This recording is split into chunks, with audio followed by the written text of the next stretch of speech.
Welcome to our channel. A lot of thanks for your support. आधुनिक भारत का 44वां topic हम लोग कर रहे थे, कंपनी के अधीन गवर्नर जनरल। आइए उसमें आगे देखते हैं। लॉर्ड चेम्सफोर्ड नेक्स्ट जो हैं उसके बारे में पढ़ना है, लॉर्ड चेम्सफोर्ड के बारे में। लॉर्ड चेम्सफोर्ड जिनका शासनकाल कब से कब तक था? 1916 से 1921 ईस्वी के बीच इनका शासनकाल था। कांग्रेस के लखनऊ अधिवेशन 1916 ईस्वी में जो हुआ था, कांग्रेस का लखनऊ अधिवेशन जो 1916 ईस्वी में हुआ था, में कांग्रेस का एकीकरण हुआ। कांग्रेस में जो फूट पड़ गया था उसका एकीकरण हो गया एवं मुस्लिम लीग के साथ समझौता हो गया, और मुस्लिम लीग के साथ समझौता भी हो गया। ये किनके शासनकाल में हुआ था? तो लॉर्ड चेम्सफोर्ड के शासनकाल में हुआ था। क्या हुआ था? कांग्रेस के लखनऊ अधिवेशन यानी 1916 ईस्वी में कांग्रेस का एकीकरण हुआ और मुस्लिम लीग के साथ समझौता हुआ। 1916 ईस्वी में पूना में महिला विश्वविद्यालय की स्थापना हुई। कहाँ पे? पूना में।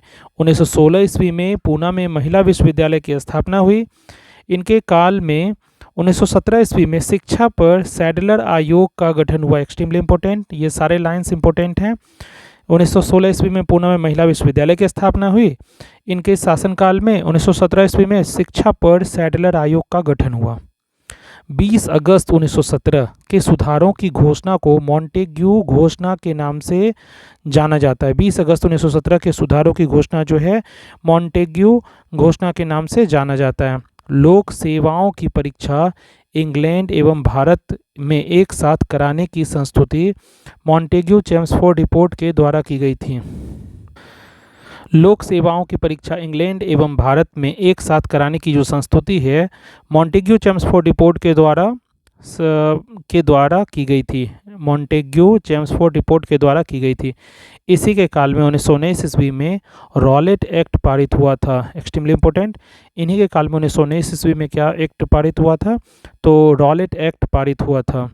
इसी के काल में 13 अप्रैल 1919 ईस्वी को जालियांवाला बाग हत्याकांड जो अमृतसर में हुआ था, फेमस हत्याकांड हुआ था। इसी के काल में 13 अप्रैल 1919 ईस्वी में जालियांवाला बाग हत्याकांड हुआ जो अमृतसर में हुआ था। खिलाफत आंदोलन एवं गांधी जी का असहयोग आंदोलन इसी के समय प्रारंभ हुआ। खिलाफत आंदोलन भी और गांधी जी का जो असहयोग आंदोलन फेमस था वो भी इन्हीं के समय में प्रारंभ हुआ। तृतीय अफगान युद्ध इन्हीं के समय में हुआ था। तृतीय अफगान युद्ध भी इन्हीं के समय हुआ था।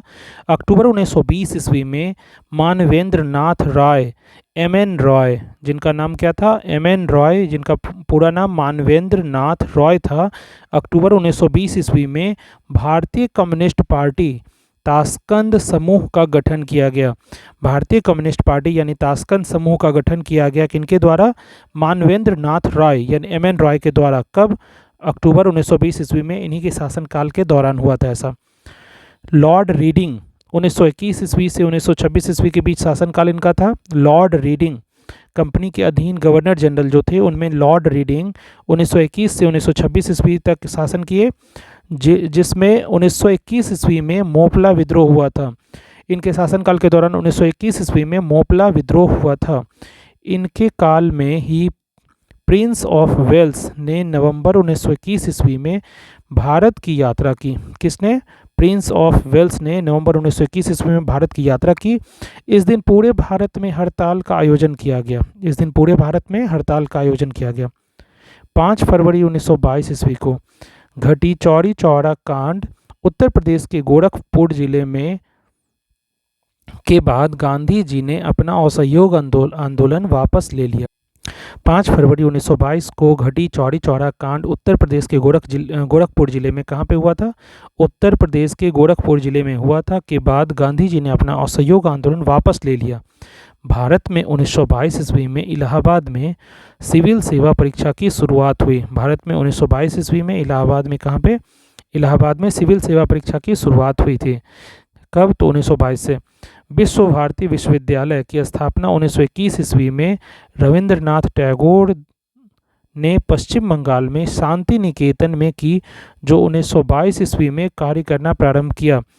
विश्व भारती विश्वविद्यालय की स्थापना कब हुआ था? 1921 ईस्वी में रविन्द्रनाथ टैगोर ने पश्चिम बंगाल के शांति निकेतन में की। कहाँ पे? शांति निकेतन में, पश्चिम बंगाल में जो है, जो 1922 ईस्वी में कार्य करना प्रारंभ किया। वर्तमान में यह एक केंद्रीय विश्वविद्यालय है। वर्तमान में ये क्या है? एक सेंट्रल यूनिवर्सिटी है।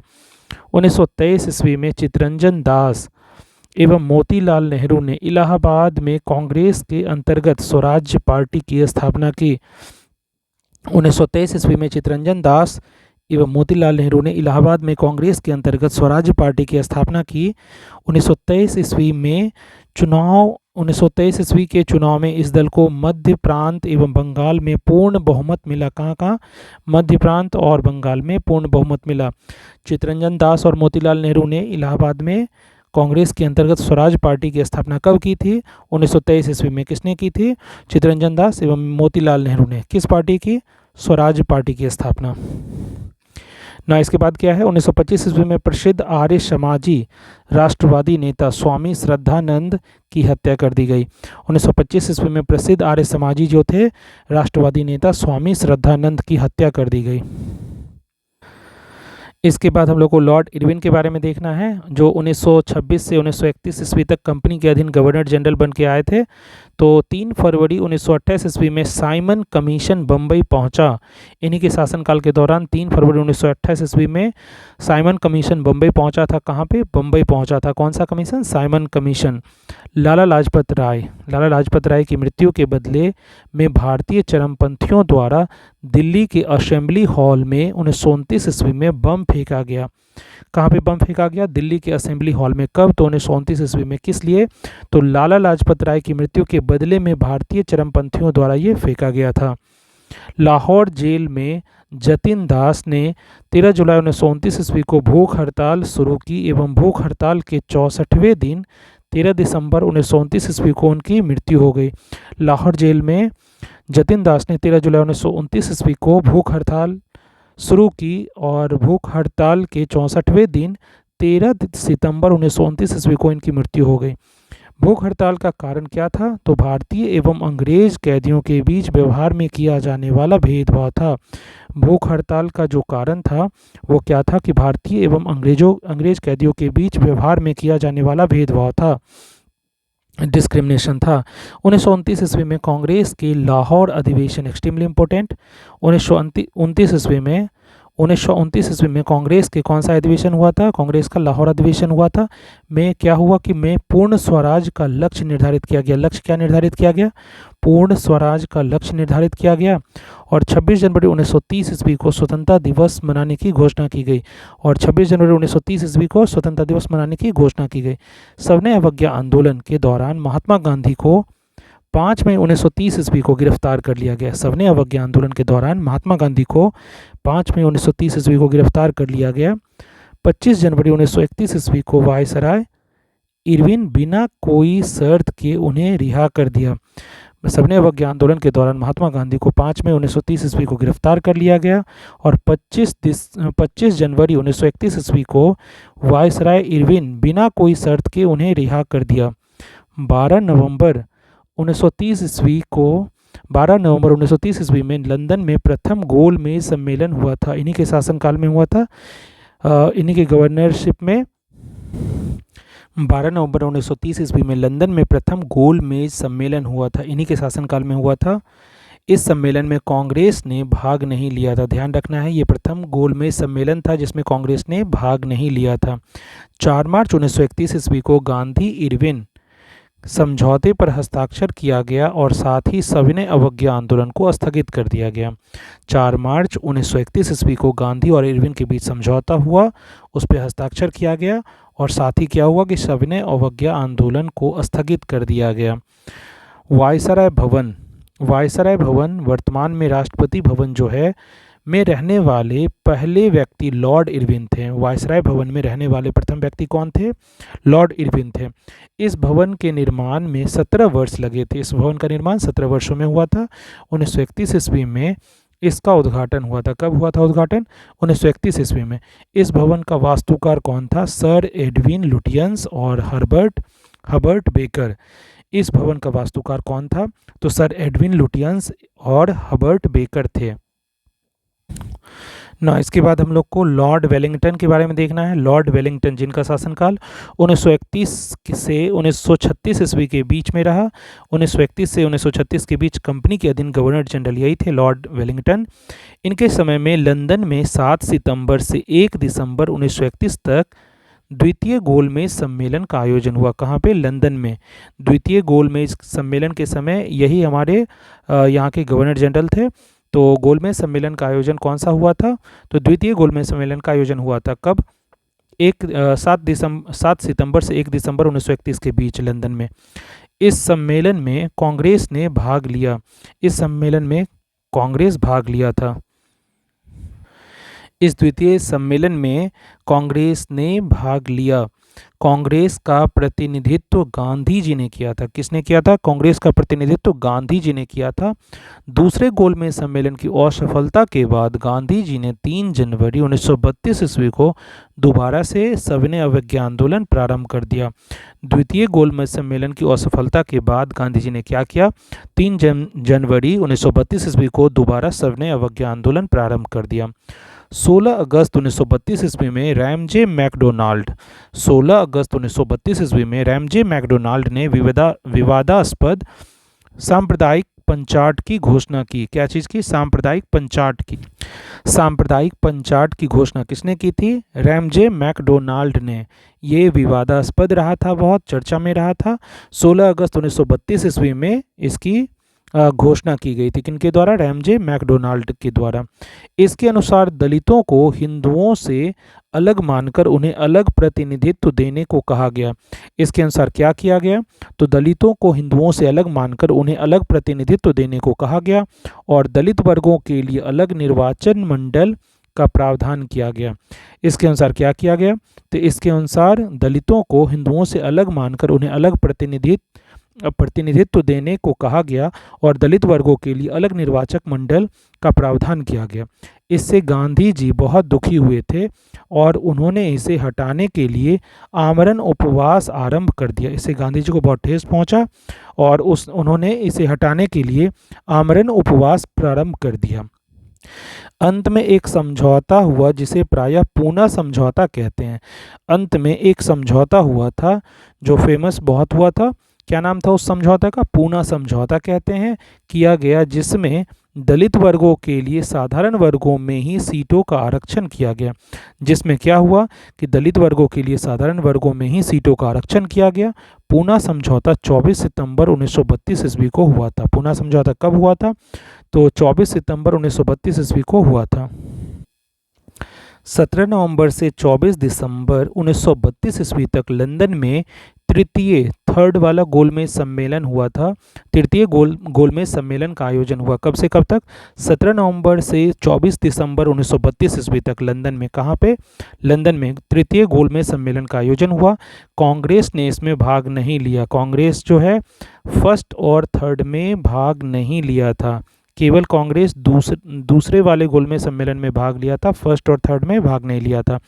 बिहार में 1934 ईस्वी में भयंकर भूकंप आया था। इन्हीं के शासन के दौरान बिहार में 1934 ईस्वी में भयंकर भूकंप भी आया था। भारत सरकार अधिनियम 1935 पास किया गया। इस अधिनियम ने ब्रिटिश भारत में प्रांतीय स्वायत्तता शुरू की। भारत सरकार अधिनियम कब पास किया गया? तो 1935 ईस्वी में। इस अधिनियम ने ब्रिटिश भारत में प्रांतीय स्वायत्तता शुरू की। लॉर्ड वेलिंगटन ने कांग्रेस के बम्बई अधिवेशन में, जो कब हुआ था? 1915 ईस्वी में, हिस्सा लिया था। लॉर्ड वेलिंगटन ने कांग्रेस का बम्बई अधिवेशन जो कि 1915 ईस्वी में हुआ था, में हिस्सा लिया था। इस अधिनियम की अध्यक्षता सर सत्येंद्र प्रसन्न सिन्हा ने की थी। इस अधिनियम की अध्यक्षता कौन कर रहे थे? सर सत्येंद्र प्रसन्न सिन्हा ने की थी। Lord Linlithgow. अब हम लोग लॉर्ड लिनलिथगो के बारे में पढ़ेंगे। लॉर्ड लिनलिथगो 1936 से 1943 ईस्वी के बीच इनका शासन था। कंपनी के अधीन गवर्नर जनरल थे। इनके समय में पहली बार चुनाव कराए गए। इन्हीं के समय सबसे पहली बार चुनाव हुआ था, इलेक्शन हुआ था। कांग्रेस ने 11 में से 8 प्रांतों में अपनी सरकारें बनाई। कांग्रेस कितना प्रांत जीता था? कांग्रेस 11 में से 8 प्रांत जीता था। कौन कौन सा प्रांत था? बॉम्बे था, मद्रास था, बिहार था, संयुक्त प्रांत था, मध्य प्रांत, उड़ीसा उत्तर पश्चिम सीमांत प्रांत और असम। कांग्रेस ने 11 में से 8 प्रांतों में अपनी सरकारें बनाई। ये 8 प्रांत कौन कौन से थे? बॉम्बे, मद्रास, बिहार, संयुक्त प्रांत, मध्य प्रांत, उड़ीसा, उत्तर पश्चिम सीमांत प्रांत और असम। प्रथम 6 प्रांतों में कांग्रेस को स्पष्ट बहुमत मिली थी। प्रथम जो 6 प्रांत हैं उनमें कांग्रेस को स्पष्ट बहुमत मिली थी। बंगाल, असम, उत्तर पश्चिम सीमा प्रांत और पंजाब एवं सिंध में कांग्रेस को पूर्ण बहुमत नहीं मिली थी। बंगाल, असम, उत्तर पश्चिम सीमा प्रांत, पंजाब और सिंध में कांग्रेस को पूर्ण बहुमत नहीं मिली थी। ध्यान रखना है।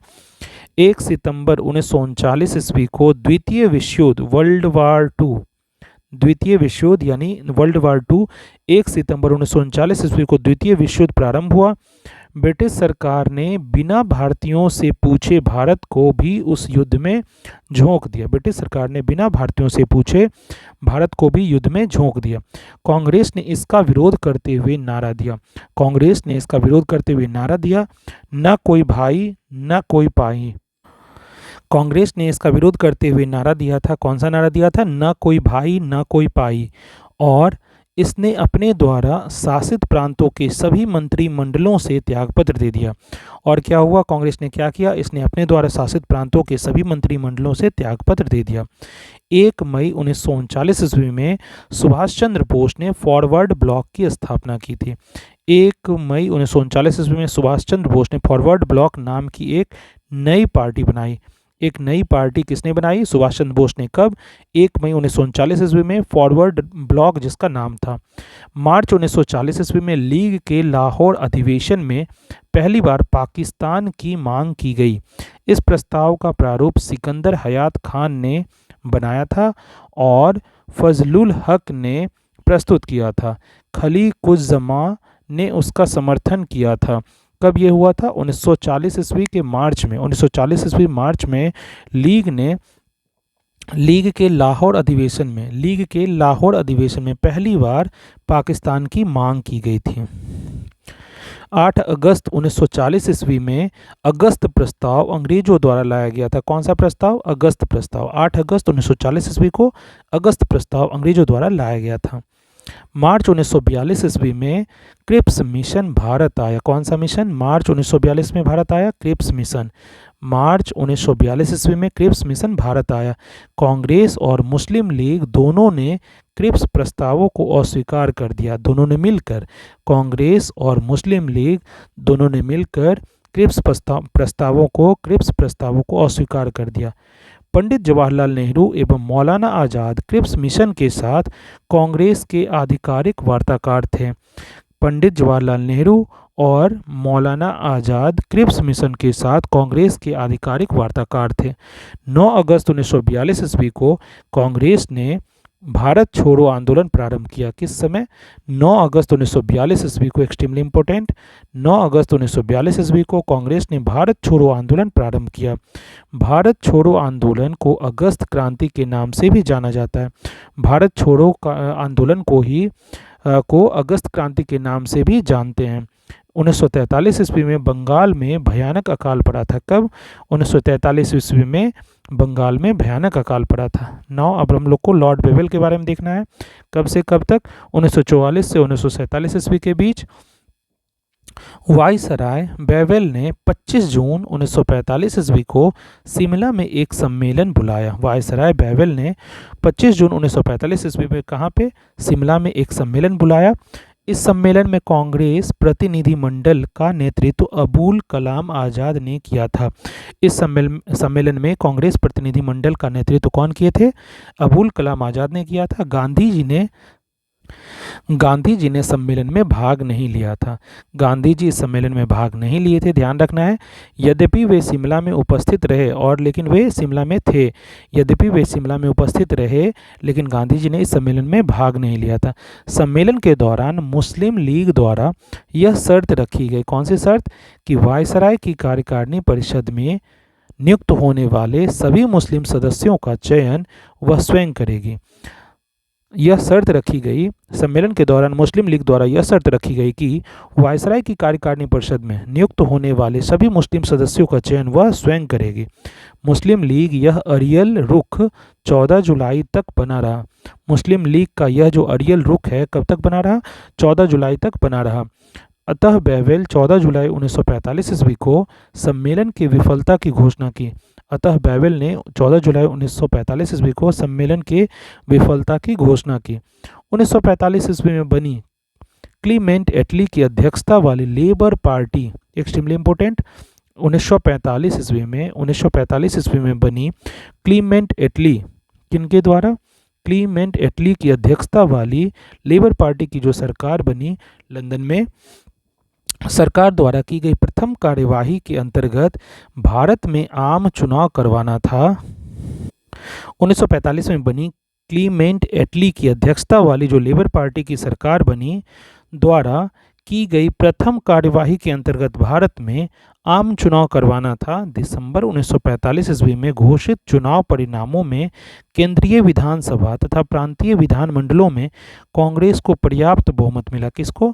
कांग्रेस को पर्याप्त बहुमत मिला। केंद्रीय विधानसभा में कांग्रेस को निर्वाचन क्षेत्रों में 91.3% मत मिले। मुस्लिम लीग ने सभी मुस्लिम सीटें जीत ली और मुस्लिम लीग सारा मुस्लिम सीट जीत लिया। प्रांतीय विधानमंडल में कांग्रेस को बम्बई, मद्रास, संयुक्त प्रांत, बिहार, उड़ीसा, मध्य प्रांत में पूर्ण बहुमत मिला। मुस्लिम लीग को बंगाल तथा सिंध में बहुमत मिला। मुस्लिम लीग को कहाँ कहाँ बहुमत मिला? तो बंगाल तथा सिंध में बहुमत मिला। पंजाब में कांग्रेस, अकालियों और यूनियनिस्ट पार्टी की साझा सरकार बनी। और पंजाब में क्या हुआ? कांग्रेस, अकालियों और यूनियनिस्ट पार्टी की साझा सरकार बनी। कैबिनेट मिशन 1946 ईस्वी में भारत आया था। कैबिनेट मिशन कब आया था भारत? 1946 ईस्वी में। Cabinet mission extremely important, cabinet mission 1946 ईस्वी में भारत आया। इस मिशन के सदस्य कौन कौन थे? स्टेफोर्ड क्रिप्स, पैथिक लॉरेंस, एवी अलेक्जेंडर, एक्सट्रीमली इंपॉर्टेंट। इस मिशन के सदस्य कौन कौन थे? इस मिशन के सदस्य कौन कौन थे? Stafford Cripps, Pethick Lawrence, A B Alexander. Cabinet mission 1946 ईस्वी में भारत आया। इस मिशन के सदस्य थे Stafford Cripps, Pethick Lawrence, A B Alexander. 20 फरवरी 1947 ईस्वी में प्रधानमंत्री लॉर्ड क्लीमेंट एटली, जो लेबर पार्टी से थे, ने हाउस ऑफ कॉमन्स में यह घोषणा की कि जून 1948 ईस्वी तक प्रभुसत्ता भारतीयों के हाथ में दे देंगे। 20 फरवरी 1947 ईस्वी में प्रधानमंत्री लॉर्ड क्लीमेंट एटली, जो लेबर पार्टी से थे, ने हाउस ऑफ कॉमन्स में, कहाँ पे? हाउस ऑफ कॉमन्स में यह घोषणा की कि जून 1948 तक, कब तक? जून 1948 तक प्रभुसत्ता भारतीयों के हाथ में दे देंगे। ना इसके बाद हम लोग को लॉर्ड माउंटबेटन के बारे में पढ़ना है। मार्च 1947 से जून 1948 के बीच इनका जो प्रभाव था रहा। सत्ता हस्तांतरण के लिए 24 मार्च 1947 ईस्वी को भारत का गवर्नर जनरल लॉर्ड माउंटबेटन को बनाया गया। सत्ता हस्तांतरण के लिए 24 मार्च 1947 को भारत का गवर्नर जनरल किन को बनाया गया? लॉर्ड माउंटबेटन को बनाया गया। 3 जून 1947 ईस्वी को माउंटबेटन योजना घोषित की गई। 3 जून 1947 ईस्वी को लॉर्ड माउंटबेटन योजना घोषित की गई, जिसमें भारत विभाजन शामिल था। 4 जुलाई 1947 ईस्वी को ब्रिटिश संसद में एटली द्वारा भारतीय स्वतंत्रता विधेयक प्रस्तुत किया गया, जिसे 18 जुलाई को स्वीकृति मिली। 4 जुलाई 1947 ईस्वी को ब्रिटिश संसद में एटली द्वारा भारतीय स्वतंत्रता विधेयक प्रस्तुत किया गया। कौन सा विधेयक? भारतीय स्वतंत्रता विधेयक प्रस्तुत किया गया, जिसे 18 जुलाई को स्वीकृति मिली। विधेयक के अनुसार भारत और पाकिस्तान, विधेयक के अनुसार क्या था कि भारत और पाकिस्तान 2 स्वतंत्र राष्ट्रों की घोषणा की गई। विधेयक में क्या कहा गया कि भारत और पाकिस्तान 2 स्वतंत्र राष्ट्रों की घोषणा की गई। विधेयक के अनुसार भारत और पाकिस्तान 2 स्वतंत्र राष्ट्रों की घोषणा की गई। 15 अगस्त 1947 ईस्वी को भारत स्वतंत्र हुआ। 15 अगस्त 1947 ईस्वी को भारत स्वतंत्र हो गया। स्वतंत्र भारत का प्रथम गवर्नर जनरल लॉर्ड माउंटबेटन हुए। स्वतंत्र भारत का प्रथम गवर्नर जनरल कौन हुए? लॉर्ड माउंटबेटन हुए। स्वतंत्र भारत का प्रथम गवर्नर जनरल लॉर्ड माउंटबेटन हुए। स्वतंत्र भारत के प्रथम एवं अंतिम भारतीय गवर्नर जनरल चक्रवर्ती राजगोपालाचारी हुए। स्वतंत्र भारत के प्रथम एवं अंतिम भारतीय गवर्नर जनरल जो थे चक्रवर्ती राजगोपालाचारी हुए। हम लोग का नेक्स्ट टॉपिक है आधुनिक भारत का 45वां टॉपिक जो है 45वां टॉपिक अंग्रेजी शासन के विरुद्ध महत्वपूर्ण विद्रोह। अंग्रेजी शासन के विरुद्ध महत्वपूर्ण विद्रोह देखते हैं। आंदोलन है और प्रभावित क्षेत्र है। संबंधित नेता और नेतृत्वकर्ता कौन थे और समय कौन सा था। सबसे पहला है सन्यासी विद्रोह। सन्यासी विद्रोह कहाँ हुआ था? बिहार और बंगाल में हुआ था। सन्यासी विद्रोह बिहार और बंगाल में हुआ था।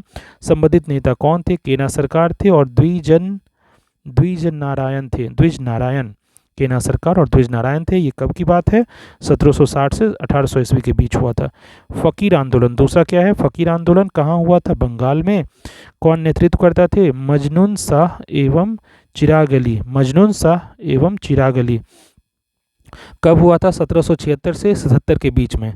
रंगपुर विद्रोह रंगपुर एवं दिनाजपुर यानी बंगाल में हुआ था। कौन लीड कर रहे थे? तो धीरज नारायण लीड कर रहे थे। 1783 ईस्वी के आसपास हुआ था। 1783 ईस्वी की बात है। पहाड़िया विद्रोह इसके बाद है, जो कहाँ हुआ था? झारखंड का प्रथम जनजातीय विद्रोह माना जाता है। पहाड़िया विद्रोह जो है झारखंड का प्रथम जनजातीय विद्रोह माना जाता है। कहाँ हुआ था? किस स्थान पे? प्रभावित क्षेत्र कौन सा था? तो संथाल परगना यानी झारखंड था। संथाल परगना में हुआ था। रमना आहारी इसके नेतृत्वकर्ता कौन कौन थे? रमना आहारी 1772 ईस्वी में। जगन्नाथ देव 1778 ईस्वी में। महेशपुर की रानी सर्वेश्वरी 1781 से 82 ईस्वी के बीच। यानी रमना आहारी जो थे 1772 में, जगन्नाथ देव 1778 में और महेशपुर की रानी सर्वेश्वरी 1781 से 82 के बीच। कब हुआ था? 1772 से 82 4 चरण में हुआ था। 1772, 1778, 1789 और 1781 से 82 के बीच। इसके बाद चुवारो विद्रोह के बारे में है। चुवारो विद्रोह जंगल महल आंदोलन भी कहा जाता है। जंगल महल आंदोलन भी कहलाता है। बांकुड़ा बंगाल, धालभूम, मानभूम और मिदनापुर। बांकुड़ा जो बंगाल में है, धालभूम, मानभूम और मिदनापुर ये सब प्रभावित क्षेत्र थे। किनके नेतृत्व में हुआ था? तो जगन्नाथ सिंह 1769 से 71 के बीच। मंगल सिंह 1782 से 84 के बीच। दुर्जन सिंह 1798 से 99 के बीच। कर्णगढ़ की रानी शिरोमणि 1799। और ये कब से कब तक टोटल हुआ था? तो 1769 से 1809 ईस्वी के बीच। इसके बाद हमारा चेरो विद्रोह है। चेरो विद्रोह का प्रभावित क्षेत्र कौन सा है? झारखंड, पलामू। और नेतृत्वकर्ता कौन थे? भूषण सिंह। 1800 ईस्वी के आसपास हुआ था। 1800 ईस्वी में हुआ था। पौलीगरा का विद्रोह इसके बाद है। प्रभावित क्षेत्र कौन से थे? तमिलनाडु। और नेतृत्वकर्ता कौन थे? वीर पी काट्टावम्मान 1799 से 1801 के बीच हुआ था। वेलाटम्पी विद्रोह इसके बाद क्या है? वेलाटम्पी विद्रोह प्रभावित क्षेत्र कौन सा था? त्रावणकोर। और नेतृत्वकर्ता कौन थे? मेलुथाम्पी। और 1808 से 1809 के बीच हुआ था। इसके बाद भील विद्रोह था। पश्चिमी घाट इसके प्रभावित क्षेत्र थे। सेवरम नेतृत्वकर्ता थे। 1825 से 1831 में हुआ था। रामोसी विद्रोह इसके बाद है। पश्चिमी घाट प्रभावित क्षेत्र था। चित्तर सिंह नेतृत्वकर्ता थे। 1822 से 29 के बीच हुआ था। पागलपंथी विद्रोह असम इसका प्रभावित क्षेत्र है। टीपू इसके नेतृत्वकर्ता थे। 1825 से 27 के बीच हुआ था। अहोम विद्रोह इसके बाद है। असम इसका प्रभावित क्षेत्र था। गोमधर कुंवर इसके नेतृत्वकर्ता थे और 1828 ईस्वी में हुआ था। बहावी आंदोलन कहाँ हुआ था? प्रभावित क्षेत्र कौन से थे? बिहार और उत्तर प्रदेश थे। सैयद अहमद तुतिमीर ये कौन थे? नेतृत्वकर्ता थे। 1831 में हुआ था। कोल विद्रोह कहाँ हुआ था? छोटा नागपुर झारखंड का प्रभावित क्षेत्र था। कोल विद्रोह जो है इसमें छोटा नागपुर झारखंड में जो है वो प्रभावित क्षेत्र थे और बुद्धू भगत इसका नेतृत्व करता थे। 1831 से 32 में हुआ था। भूमिज विद्रोह गंगा नारायण का हंगामा, इसे भूमिज विद्रोह को गंगा नारायण के हंगामा के रूप में जानते हैं। झारखंड यानी रांची प्रभावित क्षेत्र था, जहां जंगल महल झारखंड रांची जंगल महल इसका प्रभावित क्षेत्र था। गंगा नारायण सिंह इसका नेतृत्व करता था। 1832 ईस्वी में हुआ था। खासी विद्रोह असम प्रभावित क्षेत्र था। खासी विद्रोह के लिए असम जो है प्रभावित क्षेत्र था। तीरथ सिंह जो है इसके नेतृत्व करता थे। 1833 ईस्वी में हुआ था। इसके बाद 17वां जो है कंध विद्रोह हुआ था। प्रभावित क्षेत्र उड़ीसा था। संबंधित नेता जो थे, नेतृत्वकर्ता चक्र बिशोई थे, 1837 के समय हुआ था। फराइजी आंदोलन, इसके बाद है फराइजी आंदोलन, बंगाल प्रभावित क्षेत्र था। सरियातुल्ला टूटू मियाँ ये जो थे संबंधित नेता थे, 1838 से 48 में हुआ था। नील विद्रोह, बंगाल और बिहार इसके प्रभावित क्षेत्र थे। नील विद्रोह कहाँ हुआ था? बंगाल और बिहार इसके प्रभावित क्षेत्र थे। तिरुत सिंह इससे संबंधित नेतृत्वकर्ता थे। इसके नेतृत्वकर्ता तिरुत सिंह थे। 1854 से 62 के बीच हुआ था। संथाल विद्रोह बंगाल एवं बिहार जो है इसका प्रभावित क्षेत्र था। सिद्धू और कान्हू इसके संबंधित नेतृत्वकर्ता थे। सिद्धू और कान्हू नेतृत्वकर्ता थे। संथाल विद्रोह ऑल आर इम्पोर्टेंट। संथाल विद्रोह जो है बंगाल एवं बिहार प्रभावित क्षेत्र था। सिद्धू और कान्हू इसके प्रभावित यानी नेतृत्वकर्ता थे। 1855 से 56 के बीच हुआ था। मुंडा विद्रोह कहाँ हुआ था? प्रभावित क्षेत्र कौन सा था? झारखंड। मुंडा विद्रोह जो है झारखंड प्रभावित क्षेत्र था। बिरसा मुंडा इसके जो है नेतृत्वकर्ता थे। 1899 से 1900 के बीच हुआ था। पाइक विद्रोह प्रभावित क्षेत्र कौन सा था? पाइक विद्रोह का उड़ीसा था। और बक्सी जगबंधु जो हैं इसके नेतृत्वकर्ता थे। 1817 से 1825 ईस्वी के बीच हुआ था। नील आंदोलन बंगाल जो है इसका प्रभावित क्षेत्र था।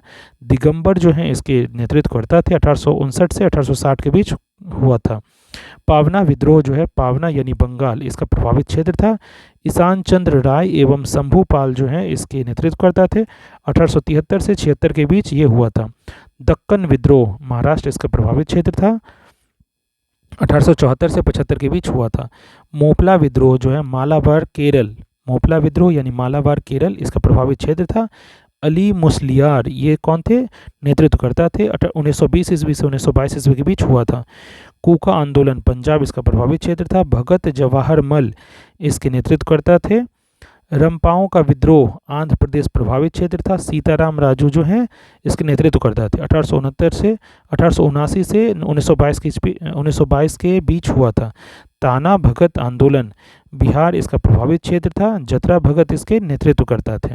1914 में हुआ था। तेभागा आंदोलन बंगाल इसका प्रभावित क्षेत्र था। कंपा राम सिंह एवं भवन सिंह इसके नेतृत्वकर्ता थे। 1946 ईस्वी में हुआ था। तेलंगाना आंदोलन आंध्र प्रदेश प्रभावित क्षेत्र था और 1946 ईस्वी में हुआ था। इसी सन्यासी विद्रोह का उल्लेख वंदे मातरम के रचयिता बंकिम चंद्र चटर्जी ने अपने उपन्यास आनंद मठ में किया है। अभी जो हम पढ़े ये सन्यासी विद्रोह के बारे में स्टार चूंकि यहाँ दिया हुआ है तो सन्यासी विद्रोह के बारे में पढ़े। इसी के बारे में लिखा हुआ है कि इसी सन्यासी विद्रोह का उल्लेख वंदे मातरम के रचयिता बंकिम चंद्र चटर्जी ने अपने उपन्यास आनंद मठ में, बंकिम चंद्र चटर्जी का उपन्यास क्या था? आनंद मठ में किया है। अब आइए आगे देखते हैं। रंपा विद्रोह में कोया और कोंडा जनजाति के मुखिया ने एक मनसबदार परिवार के स्थानीय अधिपति के विरुद्ध बगावत की। रंपा विद्रोह में कोया और कोंडा जनजाति के मुखियों ने एक मनसबदार परिवार के स्थानीय अधिपति के विरुद्ध बगावत की थी। तिलका मांझी ने भागलपुर के प्रथम कलेक्टर अगस्टस क्लेवलैंड को 1784 ईस्वी में तीर एवं धनुष से जख्मी कर दिया था, जिससे उसकी मृत्यु हो गई थी। इसी कारण उसे गिरफ्तार कर 1785 ईस्वी में भागलपुर के बीच चौराहे पर बरगद के पेड़ से लटकाकर फांसी दे दी गई थी। तिलका मांझी का वास्तविक नाम क्या था? जबड़ा पहाड़िया था। तिलका मांझी का वास्तविक नाम क्या था? जबड़ा पहाड़िया था। 1832 ईस्वी में ब्रिटिश शासन ने संथालों को बसाने के लिए भागलपुर से राजमहल 1832 ईस्वी में ब्रिटिश शासन ने संथालों को बसाने के लिए भागलपुर से राजमहल के बीच एक बड़े भूभाग को दामिन ए कोह के रूप में सीमांकन किया था। एक बड़े भूभाग को क्या नाम से सीमांकन किया था? तो दामिन ए कोह के रूप में सीमांकन किया था। इसी संथाल बहुल क्षेत्र में बाहरी लोगों एवं अंग्रेजों के अत्याचार से तंग आकर 1855 से 56 में सिद्धू और कान्हू के नेतृत्व में संथालों ने विद्रोह कर दिया, जिसे संथाल विद्रोह कहा जाता है। Extremely important for BPSC. Santhal विद्रोह is always asked in the question. Previous year question में बहुत बार ये पूछा गया संथाल विद्रोह क्या है, वीपीएससी के लिए बहुत इंपॉर्टेंट है। फिर से देखिए, 1832 में ब्रिटिश शासन ने संथालों को बसाने के लिए भागलपुर से राजमहल के बीच एक बड़े भूभाग को दामिन एकोह के रूप में सीमांकन किया था। इसी संथाल बहुल क्षेत्र में बाहरी लोगों एवं अंग्रेजों के अत्याचार से तंग आकर 1855 से 56 में सिद्धू कान्हू के नेतृत्व में संथालों ने विद्रोह कर दिया, जिसे संथाल विद्रोह कहा जाता है। ये तो डेफिनेशन था कि संथाल विद्रोह किसे कहते हैं। अब आइए आगे देखते हैं। सिद्धू कान्हू भगनाडीह गांव के चुलू संथाल के पुत्र थे। चुलू संथाल के दो अन्य पुत्रों का नाम चांद और भैरव था। सिद्धू ने अपने आप को ठाकुर का अवतार घोषित किया। जुलाई 1855 में संथाल विद्रोह प्रारंभ हो गया। सशस्त्र विद्रोह के प्रारंभ डीसी नामक स्थान में अत्याचारी दरोगा महेश लाल की हत्या से हुआ। सशस्त्र विद्रोह का प्रारंभ जो है डीसी नामक स्थान में अत्याचारी दरोगा यानी महेश लाल की हत्या से हुआ। अहोम लोगों द्वारा लिखी गई ऐतिहासिक जो कृतियां हैं बुरंजी कहलाती हैं।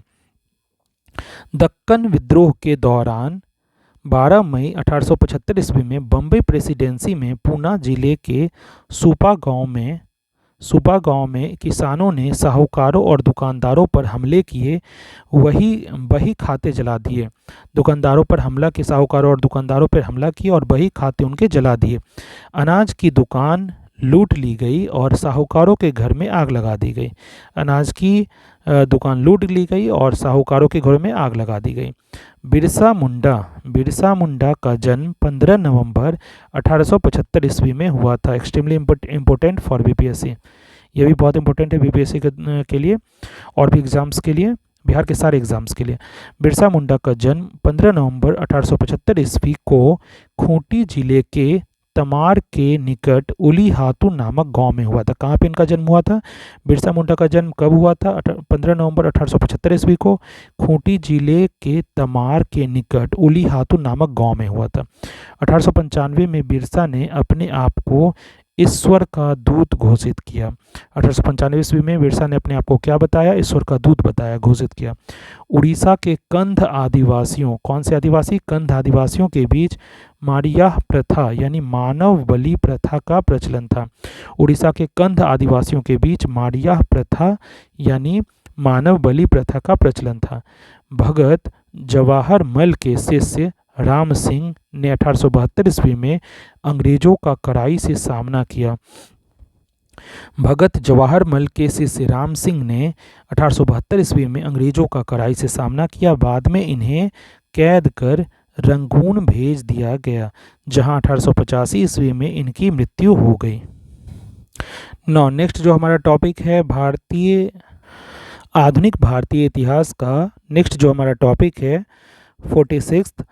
46वां टॉपिक क्या है? 1857 ईस्वी की महान क्रांति। 1857 ईस्वी की महान क्रांति। 1856 ईस्वी में अंग्रेजों ने पुरानी बंदूक ब्राउन बेस के स्थान पर नई एनफील्ड राइफल को प्रयोग करने का निर्णय लिया। कौन सी पुरानी बंदूक थी? ब्राउन बेस के स्थान पर नई एनफील्ड राइफल जो है का प्रयोग करने का निर्णय लिया गया। कब ऐसा किया गया? 1856 ईस्वी में अंग्रेजों के द्वारा। उसके लिए जो कारतूस बनाए गए उन्हें राइफल में भरने से पहले मुंह से खोलना पड़ता था। उसके लिए जो कारतूस बनाए गए उन्हें राइफल में, जो एनफील्ड नई राइफल थी उसमें भरने से पहले मुंह से खोलना पड़ता था। इन कारतूसों में गाय और सूअर की चर्बी का प्रयोग किया गया था। इन कारतूसों में कैसे का प्रयोग किया गया था? गाय और सूअर की चर्बी का प्रयोग किया गया था। यह चर्बी वाला कारतूस ही 1857 की क्रांति का प्रमुख कारण बना। एक्सट्रीमली इम्पोर्टेंट, 1857 की क्रांति का मुख्य कारण क्या बना? तो यह चर्बी वाला कारतूस ही 1857 की क्रांति का मुख्य कारण बना। 29 मार्च 1857 ईस्वी को मंगल पांडे, कौन? मंगल पांडे नामक एक सैनिक ने बैरकपुर में, कहाँ पे, बैरकपुर में गाय की चर्बी मिले कारतूसों को मुंह से काटने से स्पष्ट मना कर दिया। सबसे पहले ऐसा मना कौन किया? तो 29 मार्च 1857 ईस्वी को मंगल पांडे कहाँ के सैनिक थे? बैरकपुर के सैनिक थे, जो गाय की चर्बी से मिले कारतूसों को मुंह से काटने से स्पष्ट मना कर दिया। और उसने लेफ्टिनेंट बाग एवं मेजर ह्यूशन को गोली मारकर हत्या कर दी। और फिर उन्होंने क्या किया? लेफ्टिनेंट बाग एवं मेजर ह्यूशन को गोली मारकर हत्या कर दी। फलस्वरूप उसे गिरफ्तार कर 8 अप्रैल 1857 को फांसी दे दी गई। उनको क्या किया गया? 8 अप्रैल 1857 को फांसी दे दी गई। फांसी पर चढ़ने से पहले मंगल पांडे ने हल्ला बोल का नारा दिया। फांसी पर चढ़ने से पहले मंगल पांडे ने क्या किया? हल्ला बोल का नारा दिया। मंगल पांडे का संबंध 34वां बंगाल नेटिव इन्फेंट्री BNI से था। मंगल पांडे का संबंध किनसे था? 34वां बंगाल नेटिव इन्फेंट्री यानी BNI से था। 10 मई 1857 के दिन मेरठ की पैदल टुकड़ी 20 NI जो है से 20 NI से 1857 ईस्वी की क्रांति की शुरुआत हुई। 10 मई 1857 के दिन मेरठ की पैदल टुकड़ी जो है 20 NI से 1857 की क्रांति की शुरुआत हुई। 1857 ईस्वी में क्रांति के समय भारत का गवर्नर जनरल लॉर्ड कैनिंग एवं इंग्लैंड के प्रधानमंत्री पॉम्स्टेन लिबरल पार्टी से थे।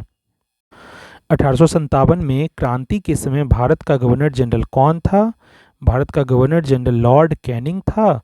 और इंग्लैंड के प्रधानमंत्री उस समय कौन थे? पॉम्स्टेन थे, जो लिबरल पार्टी से थे। अंग्रेजी भारतीय सेना का निर्माण 1748 ईस्वी में आरंभ हुआ। उस समय मेजर स्ट्रिंजर लॉरेंस को अंग्रेजी भारतीय सेना का जनक पुकारा गया। अंग्रेजी भारतीय सेना का निर्माण 1748 ईस्वी में हुआ। उस समय मेजर स्ट्रिंजर लॉरेंस को अंग्रेजी भारतीय सेना का जनक पुकारा गया। 1857 ईस्वी के विद्रोह के पश्चात सेना का पूर्ण रूप से पुनर्गठन किया गया। 1857 के विद्रोह के पश्चात जो है सेना का पूर्ण रूप से पुनर्गठन किया गया, जिसका मुख्य उद्देश्य एक और विद्रोह न होने देना था। इसलिए इसका पुनर्गठन किया गया कि उनका मुख्य उद्देश्य क्या था? कि एक और विद्रोह न होने देना। इसके लिए स्थापित पील कमीशन की रिपोर्ट पर सेना में भारतीय सैनिकों की तुलना में यूरोपीय सैनिकों का अनुपात बढ़ाया गया। भारतीय सैनिकों की तुलना में यूरोपीय सैनिकों का अनुपात बढ़ाया गया तथा उच्च सैनिक पदों पर अब भारतीयों की नियुक्ति पूर्ण रूप से प्रतिबंधित कर दी गई। अब जो भारतीयों की नियुक्ति पूर्ण रूप से बंद कर दी गई, प्रतिबंधित कर दी गई। क्या चीज़ में? उच्च सैनिक पदों पर अब भारतीयों की नियुक्ति पूर्ण रूप से प्रतिबंधित कर दी गई। जो पहले से ही प्रतिबंधित थी, अब ये पूर्ण रूप से प्रतिबंधित हो गई। बंगाल की सेना में यूरोपीय व भारतीय सैनिकों का अनुपात 1:2 यानी 1:2 रखा गया, जबकि बम्बई मद्रास में 2:5 रखा गया। यानी बंगाल की सेना में यूरोपीय व भारतीय सैनिकों का अनुपात जो है 1:2 रखा गया, जबकि बम्बई और मद्रास में 2:5 रखा गया। ये जो अभी हम लोग पढ़ रहे थे, ये 1857 के विद्रोह के पश्चात सेना का पूर्ण रूप से जो पुनर्गठन किया गया, जिसका मुख्य उद्देश्य एक और विद्रोह न होने देना था, ये पील कमीशन की रिपोर्ट पर ऐसा हुआ था। पील कमीशन की रिपोर्ट पर ये ध्यान रखना है। अब एक चार्ट दिया हुआ है, देखते हैं क्या है। 1857 ईस्वी की क्रांति के बारे में इतिहासकारों का मत। 1857 ईस्वी की क्रांति जो है, इसके बारे में इतिहासकारों का मत क्या क्या है और इतिहासकार कौन से थे? सबसे पहला जो मत है वो है, यह भारत का प्रथम स्वतंत्रता संग्राम था। यह भारत का प्रथम स्वतंत्रता संग्राम था। ये कौन बोले थे? BD सावरकर। एक्सट्रीमली इम्पोर्टेंट, ये पूरा चार्ट ही बहुत इंपॉर्टेंट है। तो यह भारत का प्रथम स्वतंत्रता संग्राम था, ये कौन बोले थे इतिहासकार? तो VD सावरकर। यह राष्ट्रीय विद्रोह था, ये कौन बोले थे? डिजरायली। यह राष्ट्रीय विद्रोह था, डिजरायली ने कहा था। यह पूर्णतया सिपाही विद्रोह था, ये कौन बोले थे? सर जॉन लॉरेंस एवं सीले। यह पूर्णतया सिपाही विद्रोह था, सर जॉन लॉरेंस एवं सीले। यह अंग्रेजों के विरुद्ध हिंदू एवं मुसलमानों का षड्यंत्र था, ये कौन बोले थे? जेम्स ऑटरम और डब्ल्यू टेलर। जेम्स ऑटरम और डब्ल्यू टेलर क्या बोले थे? यह अंग्रेजों के विरुद्ध हिंदू एवं मुसलमानों का षड्यंत्र था। ये कौन बोले थे? जेम्स ऑटरम और डब्ल्यू टेलर। बर्बरता तथा सभ्यता के बीच युद्ध था। ये कौन बोले थे? T R Holmes. बर्बरता तथा सभ्यता के बीच युद्ध था, ये कौन बोले थे? T R Holmes. यह धर्मांधों का ईसाइयों के विरुद्ध युद्ध था। ये कौन बोले थे? L E R Rees. L E R Rees. यह धर्मांधों का ईसाइयों के विरुद्ध युद्ध था, ये कौन बोले थे? एल ई आर रीज इन्होंने कहा था। अब क्या है? बिहार, अवध तथा अन्य उन स्थानों के व्यक्तियों को जिन्होंने 1857 ईस्वी के क्रांति में भाग लिया था, गैर लड़ाकू घोषित किया गया। बिहार, अवध और अन्य उन स्थानों के व्यक्तियों को जिन्होंने 1857 की क्रांति में भाग लिया था, उन्हें क्या घोषित किया गया? गैर लड़ाकू घोषित किया गया। और सेना में उनकी संख्या कम कर दी गई। और सेना में उनकी संख्या कम कर दी गई तथा सिख, गोरखा और पठानों को जिन्होंने 1857 की क्रांति को दबाने में अंग्रेजों की मदद की थी, लड़ाकू जातियां घोषित की गई। और सिख, गोरखा और पठान, कौन कौन से? सिख, गोरखा और पठानों को जिन्होंने 1857 की क्रांति को दबाने में अंग्रेजों की मदद की थी। किनकी मदद की थी? अंग्रेजों की मदद की थी। उनको लड़ाकू जातियां घोषित की गई और उन्हें बड़ी संख्या में सेना में भर्ती किया गया, क्योंकि अंग्रेजों को उनसे फ़ायदा हुआ था, इसलिए बड़ी संख्या में वे उन्हें भर्ती किया करते थे और उनको बड़ी संख्या में भर्ती किया जाने लगा। भारतीय को सेना में ऊंचे से ऊंचा पद प्राप्त होने वाला पद जो था, सूबेदार का था। भारतीयों को सेना में ऊंचे से ऊंचा प्राप्त होने वाला पद कौन सा था? सूबेदार का था। ह्यूरोज ने लक्ष्मीबाई की वीरता से प्रभावित होकर कहा था कि क्रांतिकारियों में वह एक अकेली मर्द थी। किसने कहा था ऐसा? ह्यूरोज। ह्यूरोज ने क्या कहा था? लक्ष्मीबाई के बारे में क्या कहा था? ह्यूरोज ने लक्ष्मीबाई की वीरता से प्रभावित होकर कहा था कि क्रांतिकारियों में वह एक अकेली मर्द थी। नेक्स्ट चार्ट हमारा क्या है? 1857 ईस्वी की महान क्रांति के प्रमुख केंद्र। 1857 ईस्वी की महान क्रांति के प्रमुख केंद्र। भारतीय नायक कौन से थे? केंद्र कौन सा था? भारतीय नायक कौन से थे? और विद्रोह की तिथि क्या थी? और ब्रिटिश नायक जो विद्रोह दबाने वाले थे कौन थे? और तिथि जो विद्रोह दबाने का था वो कौन सा था? दिल्ली केंद्र के जो भारतीय नायक थे वो कौन से थे? बहादुर शाह जफर, बख्त खां सैन्य नेतृत्व कर रहे थे ये सब। और विद्रोह की तिथि क्या थी? 11-12 मई 1857 ईस्वी। ब्रिटिश नायक जो विद्रोह को दबाने वाला था, निकलसन मारा गया था एवं हडसन। निकलसन मारा गया। विद्रोह दबाने का जो तिथि था वो कौन सा था? 21 सितंबर 1857। अब कानपुर का देखते हैं। कानपुर में भारतीय नायक कौन थे? नाना साहब, जिन्हें धुंधु पंत भी कहा जाता है। और दूसरे कौन थे? तात्या टोपे सैन्य नेतृत्व कर रहे थे। और विद्रोह की तिथि क्या थी? 5 जून 1857। 5 जून 1857। ब्रिटिश नायक जो विद्रोह दबा रहे थे वो कौन थे? कैंपबेल उनका नाम था। और तिथि जो विद्रोह दबाने की थी 6 सितंबर 1857। लखनऊ से कौन थे जो भारतीय नायक थे? विद्रोह की महान 1857 की महान क्रांति के प्रमुख केंद्र और उनके नायक अभी हम लोग देख रहे हैं।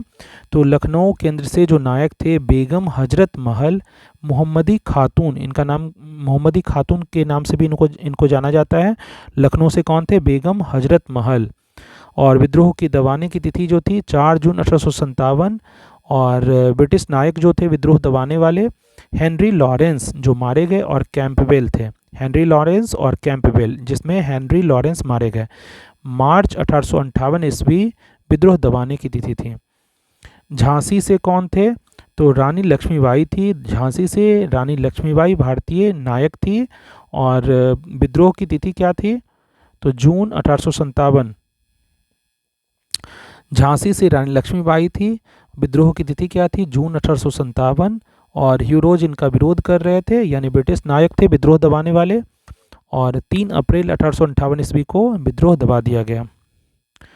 इलाहाबाद से कौन थे? लियाकत अली। इलाहाबाद से लियाकत अली थे। 1857 ईस्वी में विद्रोह की तिथि थी। विद्रोह की तिथि क्या थी? 1857 ईस्वी।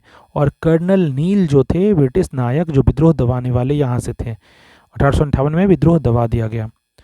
जगदीशपुर बिहार से कौन थे? कुंवर सिंह। कुंवर सिंह जगदीशपुर बिहार से थे, भारतीय नायक। अगस्त 1857 ईस्वी को विद्रोह की तिथि थी। विलियम टेलर और विंसेंट आयर, इनको विद्रोह नायक, ब्रिटिश नायक जो थे विद्रोह दबाने वाला, इनके विरुद्ध जो थे कौन थे? विलियम टेलर एवं विंसेंट आयर। और 1858 ईस्वी में विद्रोह दबा दिया गया। जगदीशपुर से कुंवर सिंह थे जो अगस्त 1857 ईस्वी में विद्रोह की तिथि थे। विद्रोह की तिथि कौन सी थी? तो अगस्त 1857 में थी। और ब्रिटिश नायक कौन थे? विलियम टेलर एवं विंसेंट आयर। 1858 में विद्रोह दबा दी गई।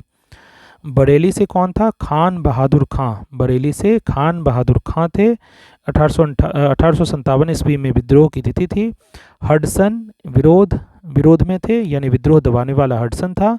और 1858 में विद्रोह दबा दी गई।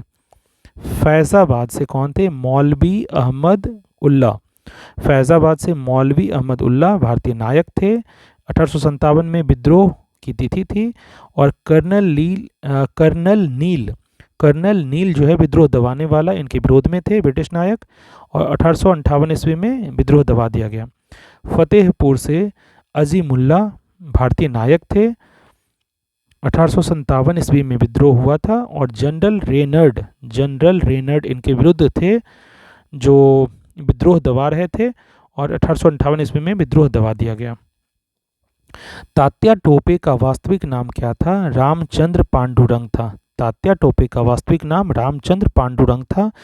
उन्हें सिंधिया के सामंत मान सिंह ने धोखा देकर पकड़वा दिया। उन्हें सिंधिया के सामंत मान सिंह ने धोखा देकर पकड़वा दिया था।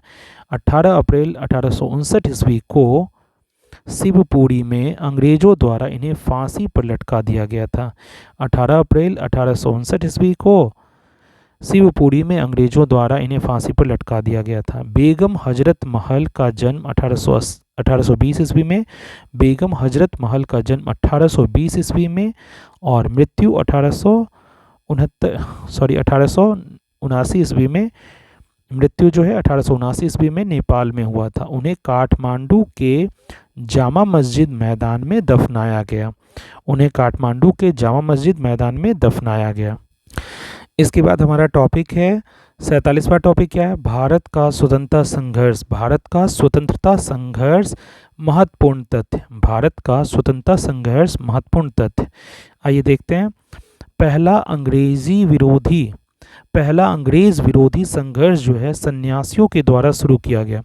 पहला अंग्रेज विरोधी संघर्ष सन्यासियों के द्वारा शुरू किया गया था। किसके द्वारा? सन्यासियों के द्वारा।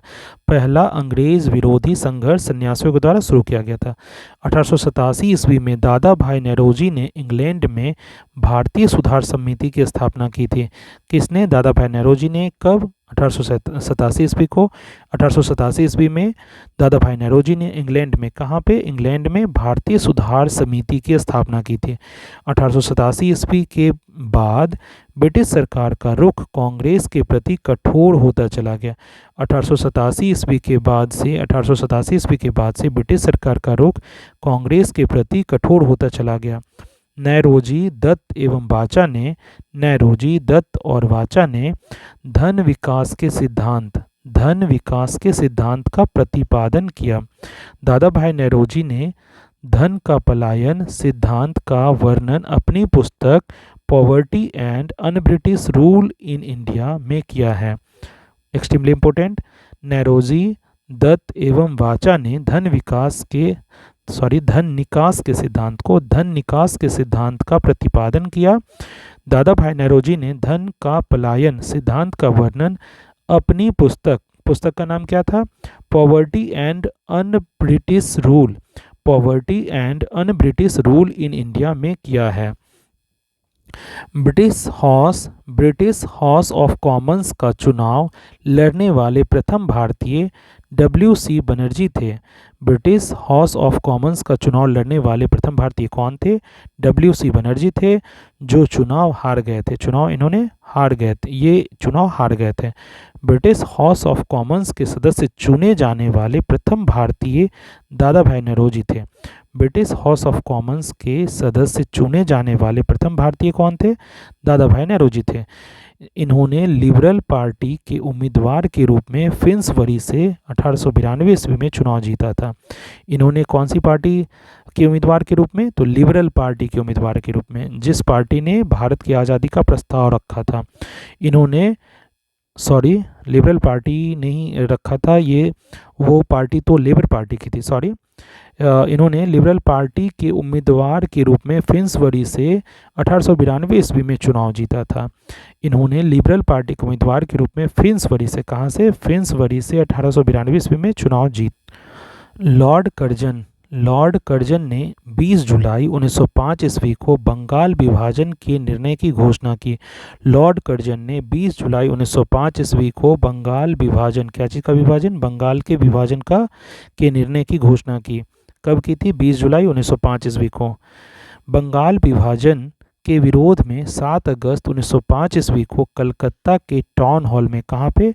कलकत्ता के टाउन हॉल में स्वदेशी आंदोलन की घोषणा की गई। कौन सी आंदोलन? स्वदेशी आंदोलन। स्वदेशी आंदोलन किस चीज़ के विरोध में हुआ था? बंगाल विभाजन के विरोध में। Extremely important. बंगाल विभाजन के विरोध में 7 अगस्त 1905 ईस्वी को कलकत्ता के टाउन हॉल में स्वदेशी आंदोलन की घोषणा की गई। बंगाल विभाजन 16 अक्टूबर 1905 को प्रभावी हुआ। कब प्रभावी हुआ? बंगाल विभाजन 16 अक्टूबर 1905 ईस्वी को प्रभावी हुआ। इस दिन पूरे बंगाल में शोक दिवस मनाया गया। इस दिन क्या हुआ? पूरे बंगाल में शोक दिवस मनाया गया। इस दिन पूरे बंगाल में शोक दिवस मनाया गया। रविंद्रनाथ टैगोर के आह्वान पर इस दिन को राखी दिवस के रूप में मनाया गया। इस दिन को रविंद्रनाथ टैगोर के आह्वान पर इस दिन को क्या चीज़ मनाया गया? तो राखी दिवस के रूप में मनाया गया। स्वदेशी आंदोलन में वंदे मातरम, विभाजन नहीं चाहिए एवं बंगाल एक है आदि नारे लगाए गए। स्वदेशी आंदोलन क्यों हुआ था? तो बंगाल विभाजन के विरोध में हुआ था। और स्वदेशी आंदोलन में क्या क्या नारे लगाए गए? तो वंदे मातरम, विभाजन नहीं चाहिए और बंगाल एक है आदि नारे लगाए गए। स्वदेशी आंदोलन का विचार सर्वप्रथम कृष्ण कुमार मित्र के पत्र संजीवनी में 1905 ईस्वी में प्रस्तुत किया गया। स्वदेशी आंदोलन का विचार सर्वप्रथम कहाँ से लिया गया? तो कृष्ण कुमार मित्र के पत्र, इनके पत्र संजीवनी, पत्र का नाम क्या था? संजीवनी में 1905 ईस्वी में प्रस्तुत किया गया था। आंध्र के डेल्टा इलाकों में स्वदेशी आंदोलन को वंदे मातरम आंदोलन के नाम से जाना जाता है। Extremely important. आंध्र के डेल्टा इलाकों में स्वदेशी आंदोलन को ही वंदे मातरम आंदोलन के नाम से जाना जाता था।